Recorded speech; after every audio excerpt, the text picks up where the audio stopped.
Madurai mayor அவருடைய கணவர் 2 பேருமே 200-300 கோடி திருடி விட்டார்கள் என்று பதவி நீக்கம் செய்யப்படுற மேயர் பதவிக்கு இதுக்கு மேல ஒரு கேவலம் எதுவும் கிடையாது. ஒரு மதுரையில ஒரு கார்பரேஷன்ல 200-300 கோடி அசால்ட்டா அடிச்சாங்கன்னா அப்ப அமைச்சர் எடுத்துக்கங்க. இன்னைக்கு திமுகவில் இருக்கிற அமைச்சர்கள் பெரும்பாலான அமைச்சர்கள் ஒன்னு இடி ரைடு இல்ல இன்கம் டாக்ஸ் ரைடு சொத்து குவிப்பு வழக்கு பெண்டிங் இருக்கு. இது போகாத அமைச்சர் இல்ல, பல பேர் ஏற்கனவே ரிசைன் பண்ணிட்டு கரூர்ல உட்கார்ந்துருக்காங்க அமைச்சராக முடியாம உச்ச நீதிமன்றம் வரைக்கும் போயிட்டு. ஏன்னா அவர் பேரை சொன்னா அவர் பேரை சொல்லக்கூடாதுன்னு எனக்கு போய் ஹைகோர்ட்ல ஸ்டே வாங்கி வச்சிருக்காரு அந்த கரூர்காரர்.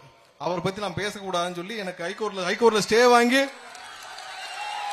அந்த கரூர் கம்பெனிக்காரரு அந்த கரூர் கம்பெனி 10 ரூபாய்க்காரர் அவரை பத்தி பேசக்கூடாதுன்னு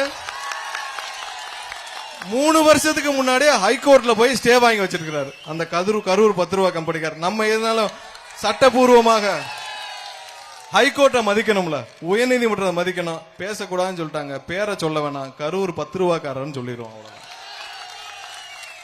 எப்படி அவரை உச்ச நீதிமன்றம் பதவி விலக வேண்டும் என்று சொல்லும் வரை காத்திருந்தார் ஸ்டாலின் அவர்கள்.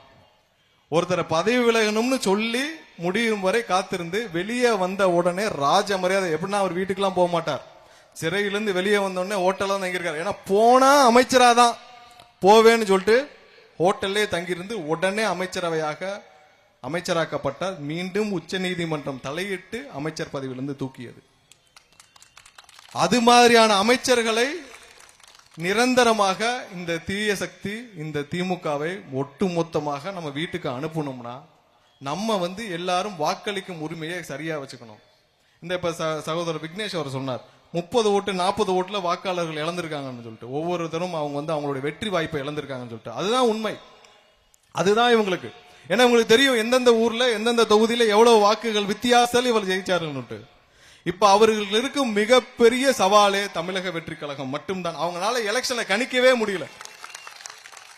இந்த எலெக்ஷன் எப்படி நடக்கும், எப்படி இருக்கும், எப்படி வாக்களிப்பாங்க அவங்க நினைச்சிட்டு இருக்காங்க. அவங்க கொடுக்கிற ஃபார்ம் எல்லாம் அவங்களுக்கு தான் ஓட்டு வரும்னு கண்டிப்பாக கிடையாது. நேத்து தளபதி சொல்லியிருப்பார், இந்த தேர்தலில் மக்கள் சாரையாக பூத்துகளில் சென்று சாரையாக ஒவ்வொரு பூத்துலையும் மக்கள் வெள்ளமாக சென்று வாக்களிப்பார்கள். அனைத்தும் தமிழக வெற்றி கழகம் நம்மளுடைய தளபதி அவர்களுக்காக மட்டுமே அந்த வாக்குகள். வேற யாருனாலும் இதை மாற்ற முடியாது. என்ன இவங்கள திரும்ப வந்தாங்கன்னா இந்த மேயர் கொள்ளையடிச்ச 200-300 கோடியை திருப்பி கொடுத்திருப்பாங்களா, இல்ல ஒரு மிகப்பெரிய ஒரு நல்ல ஒரு தியாகியை கொண்டு வந்து மேயராக்க போறாங்களா? இதே மாதிரி இன்னொரு குப்பனோ சுப்பனோ போடுவாங்கல்ல, அது இதே 250 கோடி இன்னும் தெளிவா அடிக்கும். அவ்வளவுதானே, வேற ஒன்னும் வித்தியாசம் இல்லையே. நம்ம தான் மாறணும், நம்ம தான் வாக்குரிமை வரணும். வழக்குகள் இல்லாத அமைச்சர் இல்ல. மதுரை மக்களுக்கு ஒரு நல்ல விஷயம், உங்க அமைச்சர் மூர்த்தி இருக்கிறாரு. அவர் அடுத்த ஆட்சி வந்தோடனே சொத்து குவிப்பு வழக்கோ இல்ல பத்திரப்பதிவு ஊழலோ கண்டிப்பாக எப்படி கரூர் கம்பெனி இருக்கோ அதே மாதிரி மதுரை கம்பெனியில உள்ள போவார். ஏன்னா எந்த கவலையும் இல்லாமல் ஒவ்வொருத்தரும் சொத்து சேர்த்துக்கிட்டே இருக்காங்க. இது ஒண்ணு அந்த காலம் மாதிரி இல்ல, எல்லாமே ரெக்கார்டுல இருக்கு, எல்லா மக்களும் பார்த்துட்டு இருக்காங்க. கல்யாண மண்டபம் பிரம்மாண்டமா கட்டுறாங்க, கல்யாண மண்டபம் திறக்கிறாங்க, 100 கோடி கல்யாணம் பண்றாங்க, பத்திரிகையில செய்தி வருது. இவ்வளவையும் பொதுமக்கள் ஏழை மக்கள் பார்த்துட்டு இருக்காங்க. அப்ப குறுக்கு வழியில போய் தானே இவர்கள் ஆட்சியை பிடிக்க நினைப்பார்கள். சோ இது முக்கியமான பணி.